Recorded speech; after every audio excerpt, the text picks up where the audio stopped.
Parliament అభ్యర్థులపై tea Congress కసరత్తు చేస్తుంది. 306 మంది ఆశావాహుల నుంచి వచ్చిన దరఖాస్తులపై చర్చించిన ఎలక్షన్ కమిటీ 15న మరోసారి సమావేశం కావాలని నిర్ణయించింది. బలమైన అభ్యర్థుల పేర్ల దగ్గర టిక్ చేసి పంపాలని పీఈసీ సభ్యులకు సూచించింది. పార్లమెంట్ ఎన్నికలపై తెలంగాణ కాంగ్రెస్ నజరు పెట్టింది. ఆశావాహుల దరఖాస్తులపై కసరత్తు చేస్తోంది. మహబూబాబాద్ నియోజకవర్గం నుంచి అత్యధికంగా 48 మంది పోటీ చేసేందుకు దరఖాస్తు చేసుకున్నారు.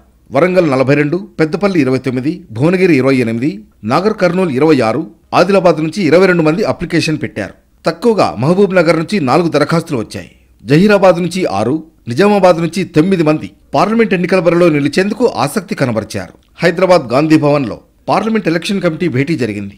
పార్లమెంట్ ఎన్నికల కోసం 306 మంది ఆశావాహుల నుంచి వచ్చిన దరఖాస్తులపై చర్చించింది. ఫిబ్రవరి 15ను మరోసారి భేటీ కావాలని నిర్ణయించింది. పీఈసీ సభ్యులు బలమైన అభ్యర్థుల పేర్ల వద్ద టిక్ చేసి పంపాలని సూచించింది కమిటీ.